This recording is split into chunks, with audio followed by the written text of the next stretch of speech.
Comment on passe de la tech comme ça à haut niveau à créer un réseau social qui aide les sans-abri? Ouais, c'est une longue histoire. Moi, je suis plutôt un innovateur, donc un ingénieur. Je me suis retrouvé, c'est vrai, CTO de Quelcou au début des années 2000, vraiment au démarrage du web. Donc c'était un comparateur de prix. À l'époque, les gens disaient mais ça marchera jamais. Et en fait, en 4 ans de travail vraiment acharné, on a fait un truc qui faisait 33 millions de visiteurs uniques. Ce qui est énorme. Ouais, ce qui est énorme, dans 9 pays, et qu'on a vendu à 480 millions d'euros à Yahoo pour devenir vice-président de Yahoo en Europe. Donc ça a été un des gros succès du début des années 2000. Ça en 4 ans. Ouais, en 4 ans, moi j'étais le CTO, donc le patron technique quelque part de ce moteur de recherche qui était Quelcou. Et juste pour aider les personnes, les sources de revenus de Quelcou, c'était comment en fait? En fait, on vendait du clic aux commerçants. Donc on aspirait les fichiers, les catalogues produits des commerçants, on comparait les prix, on avait une forte audience et on vendait cette audience très qualifiée aux commerçants. Donc avec un business model au clic, qui était aussi une innovation à l'époque qu'on a beaucoup fait après, mais on était un des premiers modèles à vendre au clic. Et toi, à ce moment-là, quand tu dis que les autres avaient du mal à y croire, toi, tu y as cru depuis le début, tu t'es dit on va y arriver, ça va marcher. Mais disons que l'e-commerce a démarré à peine. La plupart des gens nous disaient, moi, avant d'acheter un produit, j'ai besoin de le voir. Donc beaucoup de gens ne croyaient même pas en l'e-commerce. Et énormément de personnes nous disaient, mais jamais les commerçants ne vont pas tomber dans le panneau d'aller autoriser un système à comparer les prix, quoi. Tu te dis quoi à ce moment-là? Tu te dis ils ont raison, qu'est-ce que tu te dis? Tu dis que ça va marcher? Disons que déjà on avait regardé un petit peu ce qui se faisait à l'extérieur et notamment aux États-Unis. C'était un business model qui avait déjà démarré aux États-Unis, donc on voyait qu'il y avait un vrai service à offrir à l'utilisateur. Et à partir du moment où il y a un vrai service à offrir à l'utilisateur, on sait que ça va fonctionner. Ouais. Si ça rend service, les gens vont l'utiliser.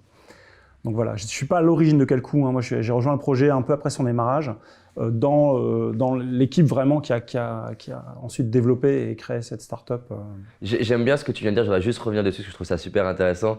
Si en gros ça sert les gens, c'est finalement le plus important que est-ce que les commerçants ils vont être contents ou pas en fait. Finalement, la priorité, c'est le client final à la fin, est-ce qu'on lui apporte de la valeur, est-ce qu'on fait une différence pour lui? Oui, c'est comme partout, c'est-à-dire si on amène un vrai service et qui est donc utile aux gens, forcément ils vont venir l'utiliser. Et de la même manière, pour les e-commerçants d'une certaine manière, eux ont besoin de trouver des clients. Donc si on a du monde et de l'audience sur le site, derrière cette audience, elle va être utile à ces commerçants.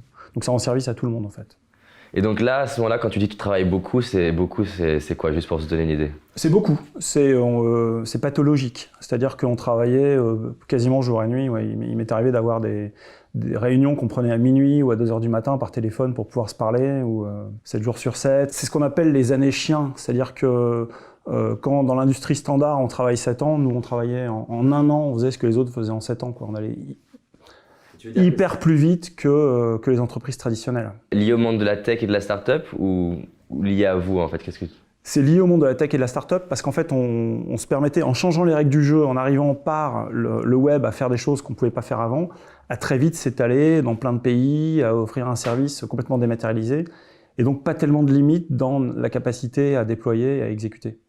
Et tu penses qu'avec du recul, ça aurait été possible de réussir Quelcou en travaillant moins ou pas?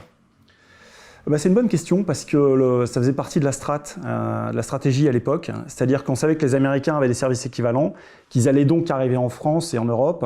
Et donc on s'est dit on a une fenêtre de tir d'1 an à 1 an et demi pour prendre position en Europe avant qu'ils arrivent, ce qu'on a fait. Et donc on avait un vrai challenge d'aller vite. Et à partir de ce moment-là, comme on avait des moyens quasi illimités parce qu'on avait levé beaucoup d'argent, on se met à travailler énormément, quoi. Beaucoup, c'est quoi? Juste pour que l'audience puisse... Beaucoup d'argent, c'est probablement un total de 60 millions d'euros qui avait été investi, pas directement sur Quelcou, mais en fait on a fusionné avec beaucoup de startups européennes en Espagne, en Angleterre, aux Pays-Bas, en Scandinavie, et chacune de ces startups avait elle-même levé de l'argent. Donc quand on cumule ce qui a été injecté dans ces 5 ou 6 sociétés qu'on a fusionnées assez rapidement en 1 an, on doit arriver à un montant d'environ 60 millions d'euros. Et toi, à ce moment-là, en termes d'épanouissement, tu te sens comment dans cette période-là?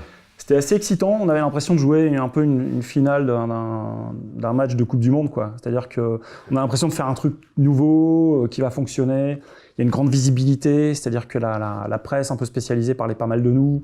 Il y a un livre qui est sorti à l'époque sur la réussite de Quelcou, etc. Donc une sorte d'excitation de faire un truc nouveau, d'avoir les moyens, de réussir, d'être entouré par des gens brillants. Il y avait vraiment dans l'équipe de Quelcou des gens brillantissimes. Donc il y a une sorte on est un peu exalté, quoi. Il y a une folie collective qui se crée et où on est dans le jeu, quoi.